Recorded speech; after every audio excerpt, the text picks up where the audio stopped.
In section 3.9, we will look at inverse trigonometric functions, and of course we'll also be looking at their derivatives. The first few slides will involve just a review about how to work with inverse trigonometric functions. So here we have the inverse trigonometric functions. Here's arcsine, arccosine, arctangent, and then the associated reciprocal functions down below. A couple things to remember. The domain of an inverse trig function is not all real numbers because we had to restrict the domain of the original sine function in order to create something that was one-to-one. So let's think about this question right here. Is arc cosine of 2 defined? And again, just remember that sometimes I'll say instead of sine inverse of x, this is the same thing as arc cosine of x. So these are two equivalent ways of looking at the same function. But the thing to remember is that it has an input. In this case, that input is 2. Is 2 part of the domain of arc cosine? Well, if we look at arc cosine, we again see that its domain is -1 to 1. So no, it is not divine. And we could go ahead and then look at arc cotangent of 2, where again, this 2 is the input to arc cotangent. So if we look at arc cotangent, which is over here at f, this one does have a domain of -infinity to infinity. So indeed, yes, arc cotangent of 2 is indeed defined. And it may be worthwhile just to keep in mind the context of the input and the output. So that's what we're looking at here. What does the domain and range of these functions describe? Well, the domain, remember, is looking at the some value on the unit circle, where the range is going to actually be the angle. So this is the scenario where you'll be getting something like, maybe let's look at one we've already dealt with. Like if you were to look at arc cosine of, let's say, think of some value on the unit circle, say square root of 2 over 2. Well, so the domain, again, is some value on the unit circle.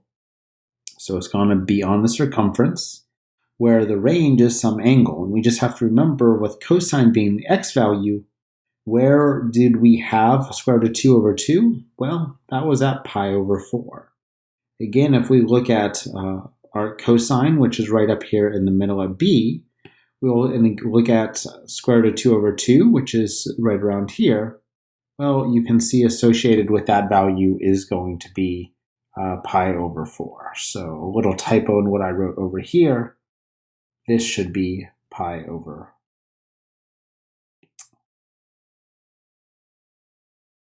4. All right, got that after 3 tries. All right, so now that we just remember the basic ideas about the inverse trigonometric functions, earlier in the semester, we dealt with like how to work with arc cosine and also how to deal with arc sine.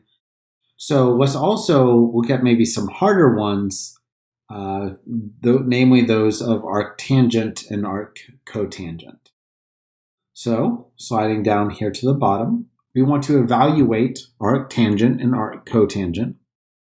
And we just have to keep in mind, what is this 1 over square root of 3? Well, that is some value on the unit circle. That is a ratio. Well, I should say it's a ratio between two values we looked at on the unit circle before.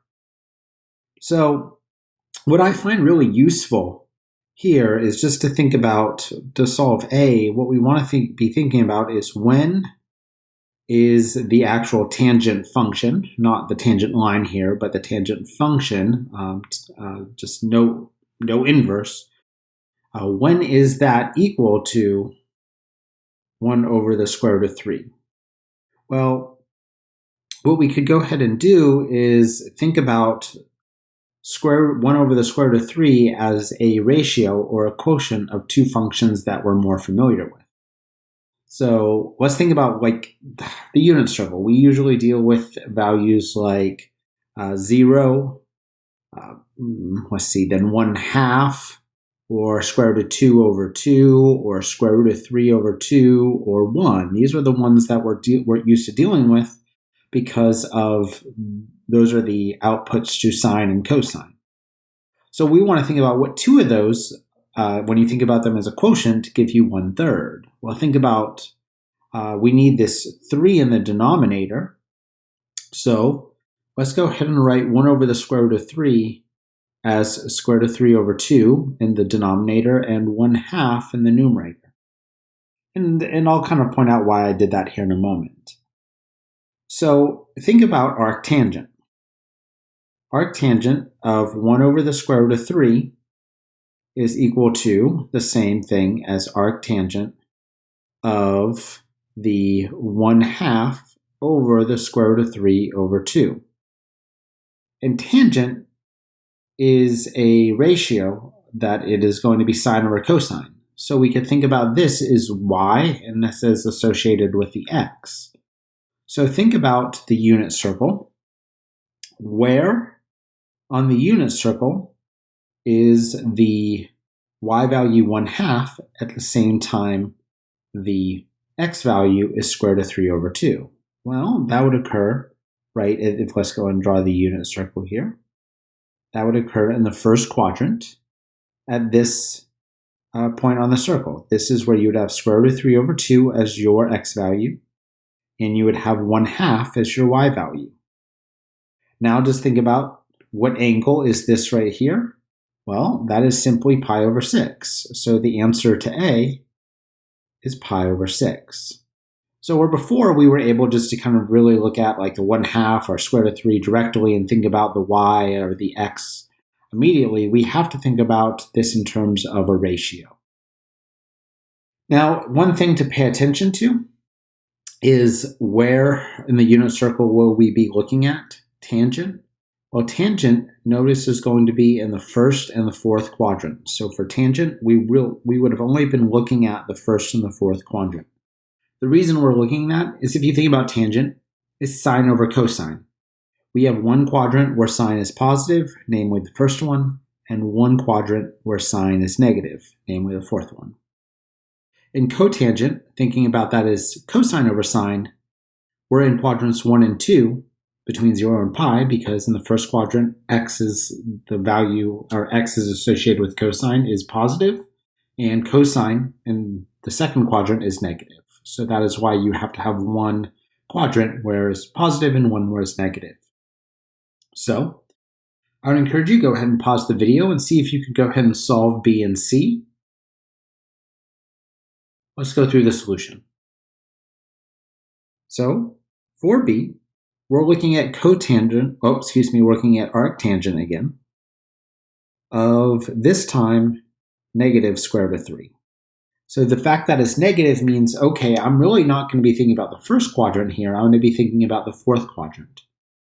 And now I need to think about arctangent as a ratio of y over x. So if I'm looking at these values that we get from our special triangles to get our unit on the unit circle, I could rewrite this as square root of 3 over 2 in the numerator, square root of 3 over 2, and that all over 1/2. Now, again, where does the negative go? It doesn't really matter. It would really go up at the numerator because we're thinking about the fourth quadrant, so we're thinking about y being negative. But we've already established the fact that arctangent, when it has an input that is negative, its output is going to be one of these values here. It's going to be some negative value. So let's think about, again, we have y this time as square root of 3 over 2. So let's go ahead and change up the colors. So let's say in green, y equal to negative square root of 3 over 2, and x equal to 1/2 would be right here. And then let's think about what quadrant we're in. We're in the fourth. So the thing is, make sure you use a negative value, because notice this domain goes to negative in the negative direction. So what we'll look at is pi over 3, but negative. Okay, and now let's go ahead and see how we do on C. This time we're looking at arc cotangent. So we have as the input to it as 1. This is really the scenario that's pretty easy, because if we're thinking about 1, that's because both the numerator and the denominator were the same. So if we're thinking about 1 as a ratio of the numbers up here, well, this is just going to be square root of 2 over 2 divided by square root of 2 over 2. And if you're thinking about it, cotangent is in quadrants 1 and 2. It's positive, so we're going to look at 1. And then, well, we're going to be at pi over 4, because that's where both x and y are square root of 2 over 2. So there's the answers to A, B. We will now go ahead and look at the other trig functions, namely that of arc cosecant and arc secant. So what's kind of interesting is that there's really no general agreement for how to define arc secant for negative values of x. What do I mean by that?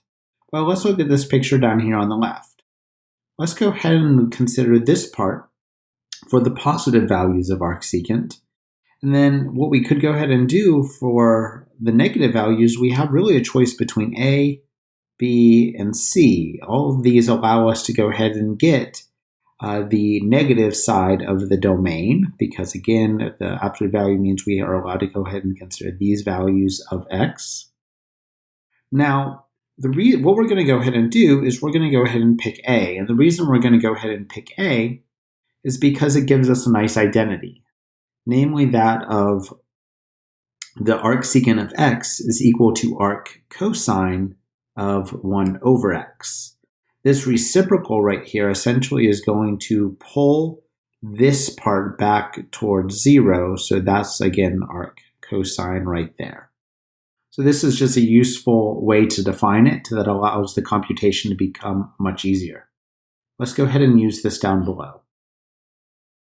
So again, we already talked about arc tangent and arc cotangent being in the arc tangent being in the fourth and the first quadrant, arc cotangent being in the first and the second quadrant. And then what we have right here for arc secant is the first quadrant. And then we also have the pi over 2 to pi, which is the second quadrant. But of course, we can't plug in pi over 2 because that's when you would have 0 in the denominator when you use that identity. So let's go ahead and look at how to evaluate these. So again, all of those intervals are designated in a way to avoid values where the function is undefined. So to find the exact value without using a calculator for arc cosecant of 2, we just remember that cosecant's reciprocal function is sine. So we can rewrite this as arc sine of 1 over 2. So the reciprocal is still there. It's just we continue to deal with it in the context of the input, right? Or in this case, we deal with it in the context of the input. So now we're just thinking, okay, sine is associated with the y values.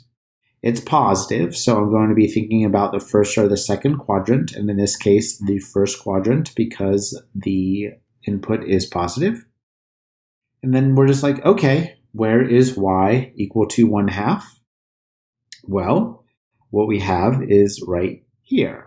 Again, this is a 30-degree angle, or pi over 6.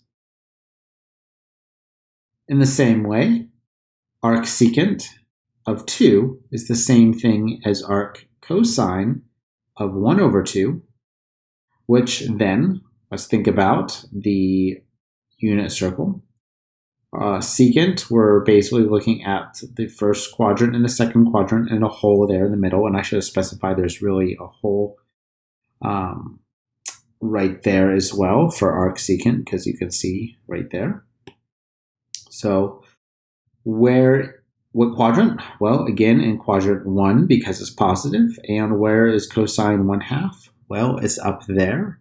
And that is going to be where we have pi over 3. So this is equal to pi over 3. All right.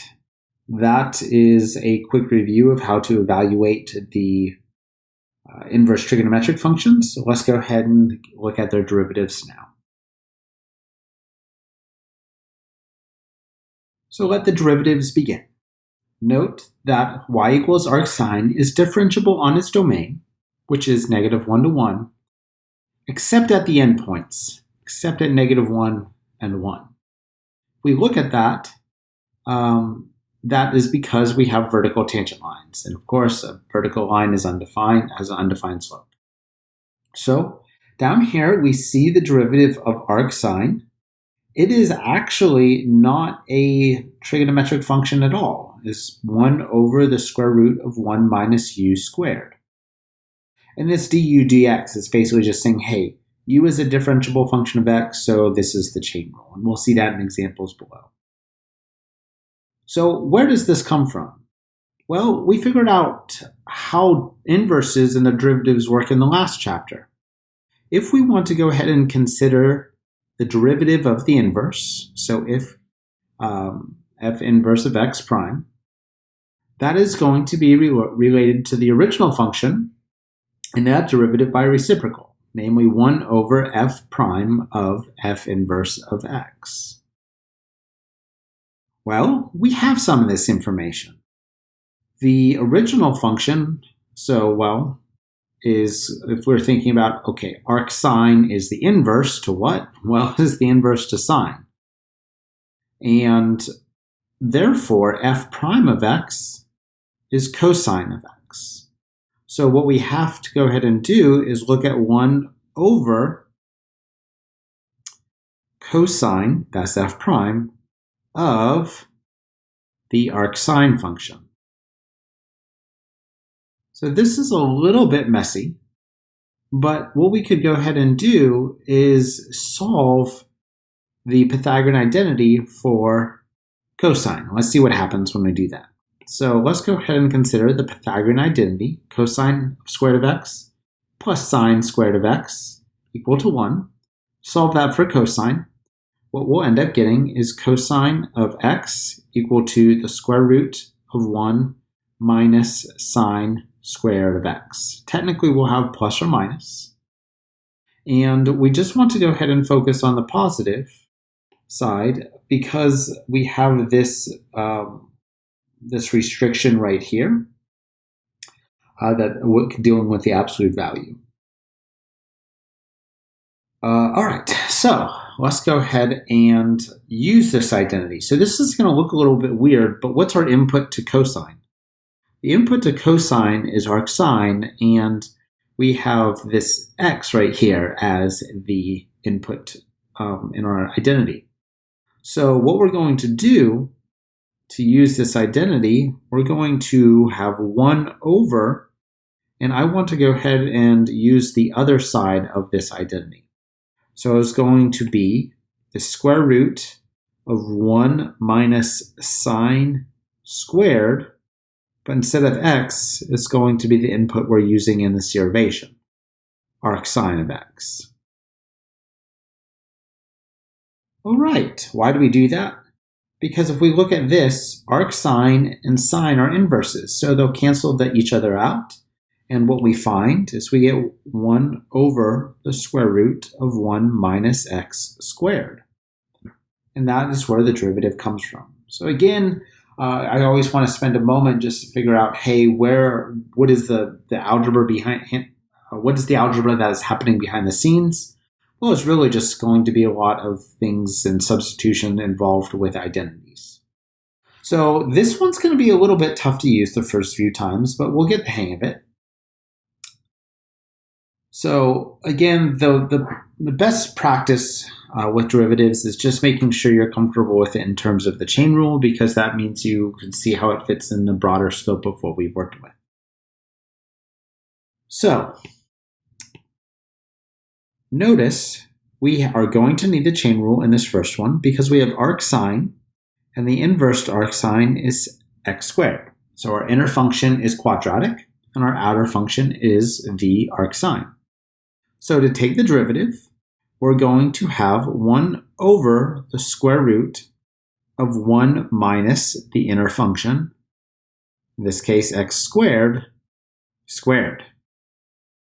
Then we have to multiply by the derivative of the inner function. So this is what we have to be careful of. What is the inner function? It's this right here. Sometimes I'll see a common mistake where they'll be like, oh, that's my inner function because it's in the square root. No, the inner function comes from the original. So we need to multiply by the derivative of x squared. When we simplify this, we get 2x in the numerator, and we have the square root of 1 minus x to the fourth in the denominator. All right, so I would encourage you to go ahead and pause the video and try the second one. It's very similar. The input is this linear function. Let's go through the derivation together. So to find the derivative, again, the outer function is arcsine. So our derivative will be 1 over the square root of 1 minus the square root of 2t squared times the derivative of the square root of 2 times t. Remember that this is a constant, so we'll have 2 over the square root of 1 minus 2t squared, remembering that the square affects the square root of 2, leaving us with 2, and t squared, or t squared could be just rewritten like. We will now look at the derivative of arctangent. So, yes, we do see it down here, but we're going to go through the derivation so we understand where this comes from. So, arctangent is 1 over 1 plus u squared, and of course this u is some other differentiable function of x, so this is just the chain rule. So we'll just go ahead and do it directly with x. One thing that we will need to recall for this derivation is the Pythagorean identity involving tangent and secant, and that's namely that 1 plus tangent squared of, I'm going to go ahead and write it with y as my variable, and you'll see why when I do the derivation. So 1 plus tangent squared of y is secant squared of y. So this time, instead of using the formula, and you'll find pretty much anytime you can use that formula, you would also be able to go ahead and just use implicit differentiation. So let's go ahead and use this opportunity to look at y equals to arctangent of x and use it to review implicit differentiation. So what we'll do first, I'm going to go ahead and solve for the x. So I'm going to take tangents of both sides. And just like before, we could go ahead and deal with tangent of y equal to x because of the cancellation there. They're inverses. So now let's take the derivative. The derivative of the left-hand side we will need to do implicitly, and the derivative of the right-hand side is pretty easy. It's just going to be 1. So what's the derivative of tangent? Well, secant squared of y, but then derivative of the inner, the derivative of y is y prime. Then that will be equal to 1. So solve for y prime, we get 1 over secant squared of y. All right, and now you can see why I wrote my identity over here on the right in terms of y, because what we found is y prime is 1 over 1 plus tangent squared of y. Tangent squared of y, look at that. If we look back up here, tangent squared of y is equal to x. So that is why we get 1 over 1 plus x squared. And that's where the derivative comes from. Now, one useful tip in remembering this is think about a tan. Where do you get a tan? When you're outside in the sun. And if you're outside in the sun getting a tan, you're not going to wear a hat. So the square root looks like a hat, and in this case of tangent, it is the one inverse trig function that does not involve a square root. And again, maybe just to look ahead a little bit, the table is at the very end. You can see for arcsine, cosine, secant, and cosecant, They all involve a square root in their derivatives, and tangent does not. So let's go ahead and use this a few times just to find some derivatives that are a little more involved. So we're looking at the two functions, ln of x and arctangent of x. Do recall the derivative of ln of x is equal to 1 over x. So the derivative of the first one, the outer function is arctangent, and the inner function is ln of x. Taking the derivative of arctangent, we get 1 over 1 plus, this is where my input goes. In this case, I don't have x, I don't have u. Well, I have u as being equal to ln of x, is some differentiable function of x, squared. Times the derivative of ln of x, well, that's 1 over x. So, we could write this a little bit cleaner as 1 over 1 plus ln squared of x times x in the denominator. Now, in the second one, again, I would encourage you to pause and try it. All we have is that the order of the composition is reversed. All right, so the derivative this time is 1 over x because ln is my outer function, but it's not x, it's whatever the inner function is. So it's 1 over arctangent of x times the derivative of arctangent. So that's going to be, I'll go ahead and write this in two steps. So times the derivative of arctangent, and that, as we have above, gives us 1 over arctangent of x times 1 over 1 plus x squared. So now let's go ahead and work with arcsecant and figure out its derivatives, and of course the profound question, why does it have abs? Why don't I have abs? Probably because I don't go to the gym. Well, anyway. Let's go ahead and do this by finding the derivative implicitly, very similar to what we did before, so I just have the steps written out. So again, in this first step, we just found we just took secant of both sides, so that's why that canceled out. Then this is our normal process of finding the implicit derivative. Take the derivative of both sides. Derivative of secant is secant times tangent. But remember, y is not the variable we are respecting, so we have to multiply our derivative by y prime or dy dx.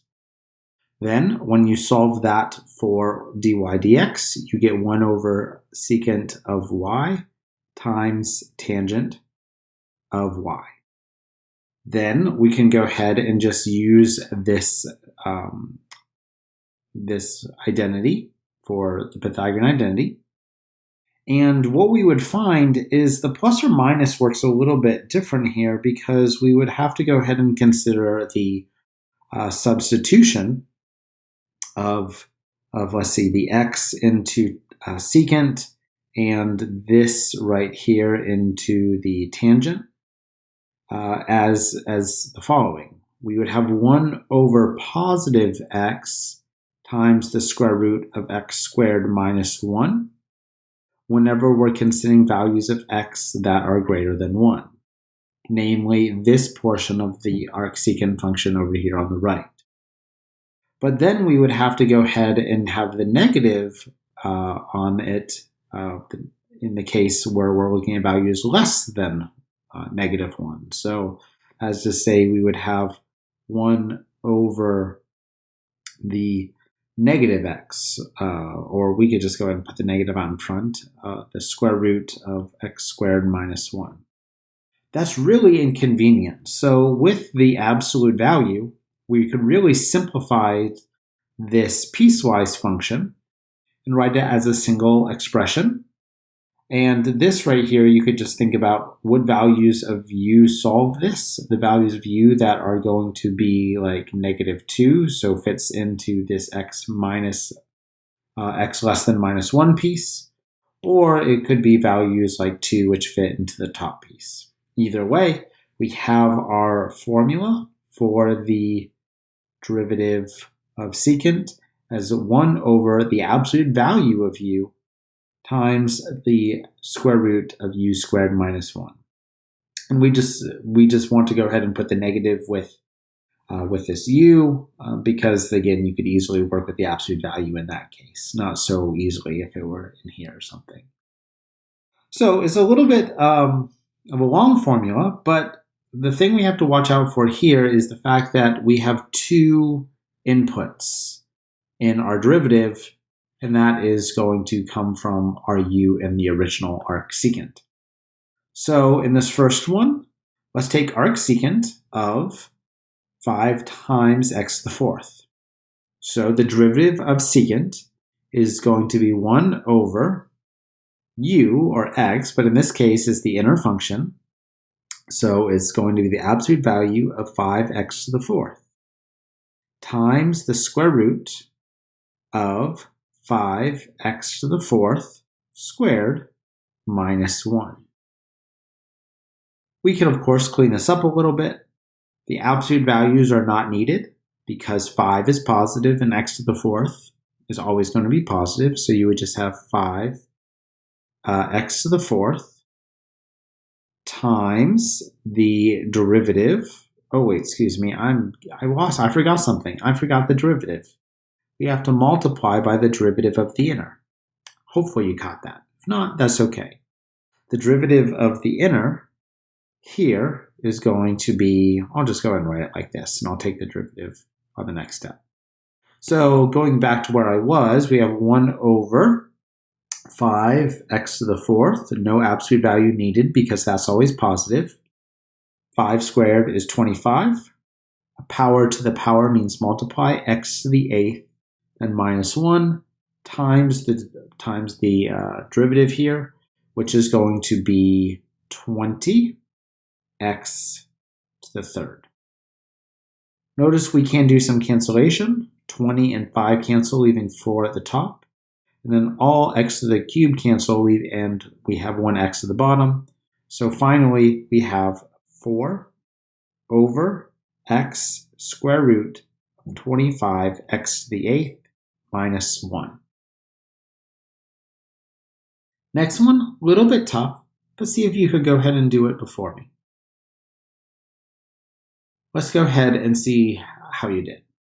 Now, I probably should have mentioned this beforehand.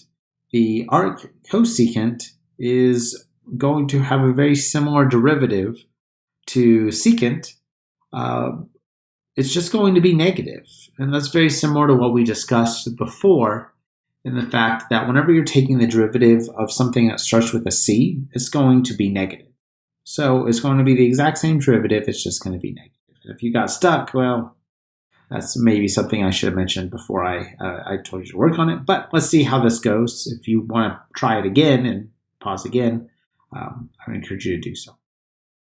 But the derivative of the outer function, arc cosecant, is going to be minus 1 over the absolute value of what is inside the arc cosecant function, so x squared plus 1, times the square root of x squared plus 1 all squared minus 1. Again, notice that because this is the inner function, that it goes here and here, just as we figured out in the scenario above. Now, let's remember to apply the chain rule. So we have to multiply by the derivative of the inner. And I'll just do that in the next step. So I'm going to just write it with the prime for now. All right. Couple things to notice is we're going to have some cancellation inside after I FOIL this out. So the next step, we have minus. We have 1. Well, let's go ahead and take the derivative. We have 2x in the numerator after you take the derivative of the inner function right there. Then x squared plus 1, well, we could technically write that with just parentheses because, again, that's always positive, so we don't need the absolute value. When you FOIL the x squared plus 1 squared, you have x to the fourth plus 2x squared plus 1, and then the minus 1, which was already there, so we have some cancellation. Notice also we can actually simplify this further with just noticing a few things, namely the first one being that there's a common x squared there. So I'm going to go ahead and simplify this further. So we have minus 2x in the numerator. We have x squared plus 1 here. And we have the square root of x squared. And then we can also go ahead and just leave this as x squared plus 2 inside the square root. Notice that this is a product inside, and the square root could be broken up over the product. So I really could go ahead and further simplify and have 2x in the numerator, and we have the x squared plus 1 out in front, the square root of x squared right there, and the square root of x squared plus 2. Remember, this is stuck here because you can only break a square root up over the product. Notice the square root of x squared is just going to be x, so that will cancel with this x. And boy, that really simplified a lot. That's going to be minus 2 in the numerator. Then you would have x squared plus 1 times the square root of x squared plus 2. All right. Now, where did this arc cosecant come from? And if we look at some other identities, and if you look at the graphs, you can really see that arc, cosine, and sine really just differ by a few transformations, namely a shift and a reflection. So if we use that identity, we would easily get the derivative of all of these. Just for example, let's go ahead and consider the derivative of arc cosine of x. Using the derivative, using the identity, the derivative of square root of 2, that's pi. The derivative of pi over 2 minus arc sine of x. And we could go ahead and take the derivative of a constant, that is just going to be 0. And the derivative of sine is just going to be 1 over the square root of 1 minus x squared. Well, we could do that same procedure with these other two to derive the arc cotangent and arc cosecant functions. We have these all listed down below. Maybe a few tips to notice. The first thing that I would encourage you to do is just look at the idea that the derivative of anything that starts with a c has a negative involved with its derivative. It's also worth noting that tangent, because to get a tangent, you don't want to put on a hat, so there's no square root there. It's just 1 plus tangent squared. And remember, sunshine is a positive thing, so it's positive right there. That's just a few mnemonics to help you remember. And of course, as you spend time practicing these, I would encourage you just to think about your own ways to remember them. But of course, we also have the derivations from this lesson. So let me know if you have any questions, but that is how you work with inverse trigonometric